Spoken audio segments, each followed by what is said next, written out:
ദില്ലി ഹൈക്കോടതി ജഡ്ജി യശ്വന്ത് വർമ്മയുടെ വസതിയിൽ പണം കണ്ടെത്തിയ സംഭവത്തിൽ രാജ്യസഭാ അധ്യക്ഷൻ ജഗ്ദീപ് ധൻഖർ യോഗം വിളിച്ചു. രാജ്യസഭാ നേതാവ് JP നദ്ദ, രാജ്യസഭാ പ്രതിപക്ഷ നേതാവ് മല്ലികാർജ്ജുൻ ഖാർഗെയും യോഗത്തിൽ പങ്കെടുക്കും. 11:30-നാണ് യോഗം ചേരുക. അതേസമയം മുസ്ലിം സംവരണ വിഷയത്തിൽ പ്രതിപക്ഷ ബഹളത്തെ തുടർന്ന് ഇരുസഭകളും ഉച്ചവരെ പിരിഞ്ഞു. വിവരങ്ങളുമായി ഇപ്പോൾ CBC ജോസഫ് ചേരുകയാണ്. സിബി, ഈ യശ്വന്ത് വർമ്മയെ ഇംപീച്ച് ചെയ്യേണ്ട സാഹചര്യം ഉണ്ടെന്നാണ് മനസ്സിലാക്കാൻ കഴിയുന്നത്. കാരണം സുപ്രീം കോടതി അടക്കം തന്നെ ഇതുമായി ബന്ധപ്പെട്ട് കഴിഞ്ഞ ദിവസം ഫയർഫോഴ്സിനോട് റിപ്പോർട്ട് തേടുകയും ചെയ്തു.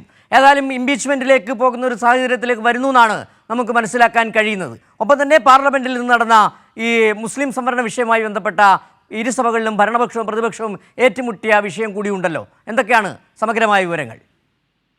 സിജു, ഇന്നിപ്പോൾ രാജ്യസഭ 2 മണി വരെയും ലോക്സഭ 12 മണി വരെയും പിരിഞ്ഞിരിക്കുകയാണ്. ഇതിൽ പ്രധാനമായും രാജ്യസഭയിൽ കഴിഞ്ഞ ദിവസം DK ശിവകുമാർ ബംഗളൂരുവിൽ നടത്തിയ ഒരു പ്രസ്താവന, അതായത് കർണാടക സർക്കാർ ഈ 4% സംവരണം, ഈ സർക്കാരിന്റെ നിർമ്മാണ കരാറുകളിൽ മുസ്ലിം വിഭാഗത്തിന് 4% സംവരണം നൽകാനുള്ള ഈ സിദ്ധരാമയ്യയുടെ തീരുമാനത്തിൽ അതിനെ ന്യായീകരിച്ചിട്ട് കഴിഞ്ഞ ദിവസം ഉപമുഖ്യമന്ത്രി DK ശിവകുമാർ സംസാരിച്ചിരുന്നു. ഇതിൽ തന്നെ DK ശിവകുമാർ ഇത് മുസ്ലിം വിഭാഗത്തിന് വേണ്ടി മാത്രമല്ല മറ്റുള്ള വിഭാഗങ്ങൾക്കും ക്രിസ്ത്യാനികൾ ഉൾപ്പെടെയുള്ള മറ്റ് ന്യൂനപക്ഷങ്ങൾക്കെല്ലാം തന്നെയും ഈ സംവരണം ഉണ്ടാകുമെന്ന് ചൂണ്ടിക്കാട്ടുകയും ചെയ്തിരുന്നു. എന്തായാലും ഈ വിഷയം ഉയർത്തിക്കൊണ്ട് ഇന്നിപ്പോൾ ഈ സഭ തുടങ്ങുമ്പോൾ തന്നെ അത് ഈ രാജ്യസഭയിൽ പാർലമെന്ററി കാര്യമന്ത്രി കിരൺ റിജിജു ആണ് എഴുന്നേറ്റ് നിന്നുകൊണ്ട് മുസ്ലിങ്ങൾക്ക് സംവരണം നൽകുന്ന കാര്യം ചൂണ്ടിക്കാട്ടിക്കൊണ്ട് ഇത്തരത്തിൽ ഈ ഭരണഘടനയെ തകർക്കാൻ വേണ്ടി കോൺഗ്രസ് ശ്രമിക്കുകയാണെന്ന് ചൂണ്ടിക്കാട്ടിക്കൊണ്ട് മല്ലികാർജ്ജുൻ ഈ പാർലമെന്ററി കാര്യമന്ത്രി കിരൺ റിജിജു ഈ ഒരു സംഭവം അവതരിപ്പിച്ചത്.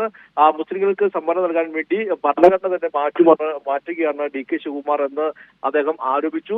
കൂടാതെ JP നദ്ദയും കോൺഗ്രസ് ഭരണഘടനയെ തകർക്കാൻ ശ്രമിക്കുന്നെന്ന് ചൂണ്ടിക്കാട്ടിക്കൊണ്ട് JP നദ്ദയും രംഗത്ത് വന്നു. പിന്നീട് ഭരണപക്ഷത്തിന്റെ ഭാഗത്ത് വലിയ പ്രതിഷേധമാണ് ഉണ്ടായത്. അതേസമയം തന്നെ പ്രതിപക്ഷവും ഇതിനെതിരെ വളരെ വലിയ രീതിയിൽ അവിടെ പ്രതിഷേധിക്കുകയും മല്ലികാർജ്ജുൻ ഖാർഗെയെ സംസാരിക്കാൻ അനുവദിച്ചപ്പോൾ അദ്ദേഹം ഞങ്ങൾ ഭരണഘടനയെ സംരക്ഷിക്കുന്നവരാണ്, ഭരണഘടനയെ മാറ്റാൻ ആർക്കും കഴിയില്ല, അത് ഞങ്ങൾ അനുവദിക്കില്ല, നിങ്ങളാണ് മാറ്റുന്ന രീതിയിൽ മല്ലികാർജ്ജുൻ ഖാർഗെയും തിരിച്ചടിച്ചു. അങ്ങനെ ആ ഒരു വിഷയത്തിൽ പരസ്പരം ഇത്തരത്തിൽ വാക്പോര് മുറുകിയോടെ പിന്നീട് 2 മണിവരെ ഈ ഒരു രാജ്യസഭ വരികയായിരുന്നു. ലോക്സഭയിലേക്ക് പോയാൽ ലോക്സഭയിൽ സമാജ്വാദി പാർട്ടി MPമാർ ഇന്ന് രാവിലെ തന്നെ പാർലമെന്റ് പുറത്ത് ധർണ നടത്തിയിരുന്നു. പ്രത്യേകിച്ച് പെൺകുട്ടികൾ UPയിൽ പീഡിപ്പിക്കപ്പെടുന്നു, അതിൽ കൃത്യമായ അന്വേഷണം നടക്കുന്നില്ലെന്ന് ആരോപിച്ചുകൊണ്ട് ഒരു വലിയ പ്രതിഷേധം സമാജ്വാദി പാർട്ടി ഉയർത്തിയിരുന്നു. ആ പ്രതിഷേധം ലോക്സഭയ്ക്കുള്ളിലും തുടർന്നു. പിന്നീട് സംസ്ഥാന സർക്കാർ UP സർക്കാർ രാജിവെക്കണമെന്നടക്കമുള്ള ആവശ്യങ്ങൾ അവർ മുന്നോട്ട് വെച്ചു. പിന്നീടാണ് അവിടെ ലോക്സഭയും 12 മണി വരെ നിർത്തിവെച്ചത്. എന്തായാലും അതായത് വിഷയം കൊണ്ട് ആ വിഷയങ്ങളിലേക്കെല്ലാം തന്നെയും കടക്കാനായിട്ടില്ല. ശരി, ഈ യശ്വന്ത് വർമ്മ വിഷയത്തിൽ കൃത്യമായ യോഗം ഇത് 11:30 ആരംഭിക്കുമെന്നാണ് അറിയാൻ കഴിയുന്നത്. യുമായി ബന്ധപ്പെട്ടുള്ള യോഗം ഇന്നിപ്പോൾ രാജ്യസഭാ അധ്യക്ഷൻ ജഗദീപ് ധൻഖർ വിളിച്ചു ചേർത്തിട്ടുണ്ട്.